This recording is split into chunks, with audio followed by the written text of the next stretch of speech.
Lecture 2 is devoted to exploring the history of English, tracking its development as a language of a small island nation in Europe to the global lingua franca it is today. I will begin by examining the roots of English in the Germanic languages spoken in the northern regions of Germany and Denmark, and the influences of other languages on English, including Old Norse, Latin and French. I will discuss the early dispersal of English around the world through settler colonization, slavery, and trade and exploitation colonies. Here, I will also introduce the effects of this spread on English, a topic explored in greater depth in subsequent lectures. I will then look at the more recent spread driven by globalization and the journey of English to becoming a global lingua franca. One of the main aims of this lecture is to highlight that historically the English language has spread as a global language and one with a global ownership. Firstly, it is useful to examine the influences of history and language contact on English before looking at its dispersal around the world. In fact, the modern English language has little resemblance to the language spoken in England 1,000 years ago, and almost no connection to the language spoken there 2,000 years ago. The people who lived in what is known as England did not speak English. The ancient Britons, the original inhabitants of the region, spoke a Celtic language.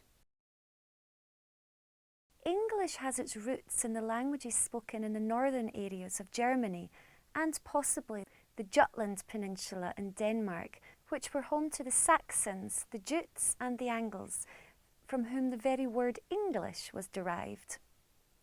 The spread of these languages to Britain was via the Anglo-Saxon invasion, when Germanic settlers flooded into the region. Germanic people had been living in England alongside the Britons and Romans for centuries beforehand, but the power vacuum left there after the Roman withdrawal attracted a large number of invasions. These invasions led to the establishment of 7 kingdoms, each with communities of people who spoke vastly different dialects, which pushed the indigenous population into far-flung reaches of the island, where remnants of the ancient Celtic languages remain today, including Welsh in the far west, Scottish Gaelic in the far north, and Cornish in the far southwest. In the following centuries, the language of these kingdoms were influenced by new settlers and invaders. Old Norse, for example, had a great influence in many parts of Britain due to Nordic invasions, and this influence eventually impacted the language used throughout the whole region. Despite this variation, by the 10th century, it could be claimed that a distinct language called Old English was spoken, albeit unintelligible to an English speaker today. The concept of a unified English language began with an increased need for a language of governance. In the early 1400s, Chancery English was chosen as the standard English for handwritten administrative documents in the courts. It was based on the Midlands variety of English and was chosen as the standard, not only because the Midlands are located in the middle, but because the language was not as extreme as that of the innovative North or as conservative as in the South. By the late 1600s, a modern English had emerged that could be understood by an English speaker today. To track the history of English any further than this date becomes more challenging, as the English language underwent mass dispersal around the world due to an intense period of imperialistic policy. With the dispersal of English, the language could no longer be viewed as the language of one tiny island, but the seed of a global lingua franca it is today. Explored next.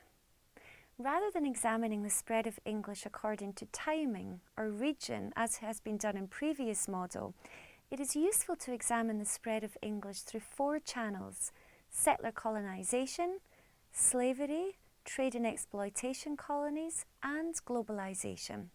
The first 3 channels of English spread were mostly the result of the popular economic theory from the 1500s called mercantilism, which viewed trade as a zero-sum game. That is, if one country benefited by trade, another country would lose. It was therefore in the best interests of a nation to increase its trading potential to ensure economic growth. The resources of a country in terms of its population and its natural resources were paramount to benefiting from trade and thus increasing the strength of a nation.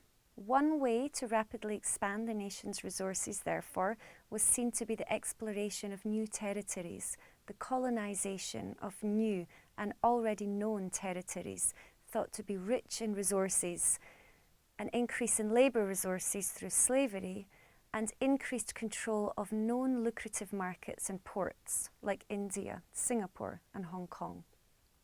During this era, England spread its territory into the Americas, Oceania, Asia and Africa. With this spread came the dispersal of the English language to new regions of the world in markedly different ways. The historical spread of English was the direct result of the expansion of the British Empire to parts of the world through settler colonisation, slavery and trade and exploitation colonies. The spread caused the emergence of new types of Englishes, where English was in substantial contact with other languages, and linguistic difference was then further enhanced when colonies became independent, or trading settlements increased or decreased in importance.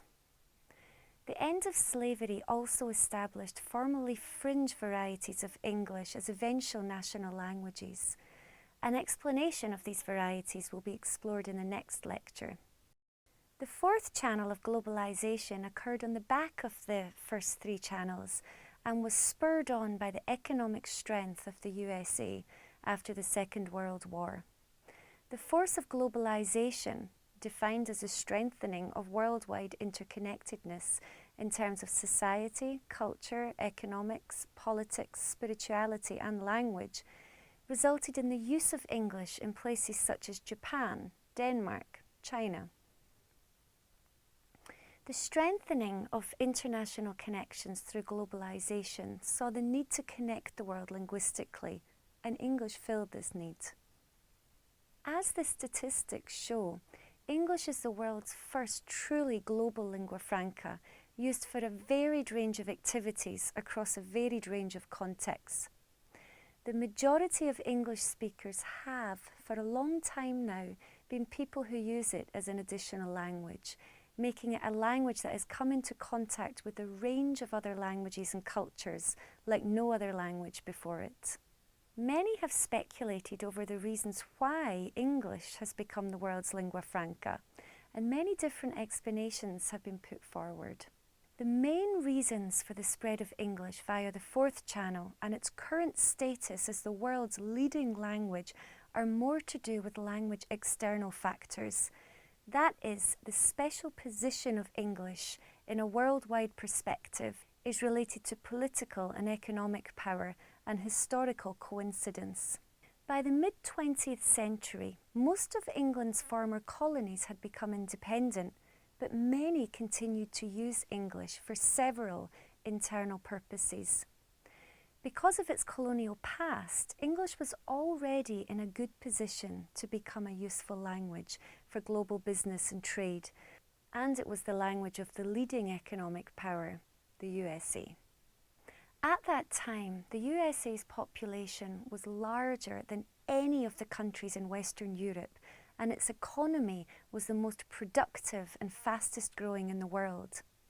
The modern spread of English was due not only to American economic and political power, but to the volume of native English speakers from America and the initial dominance of America at the time globalization forces gathered speed. English found itself in the midst of all of the changes and soon became the leading language. Therefore, it was simply a matter of the English language being at the right place at the right time. So that concludes Lecture 2, where we've examined the roots of the English language and the early dispersal of English around the world. We also looked at the effects of this spread on English and then the more recent spread driven by globalization. Thank you for watching.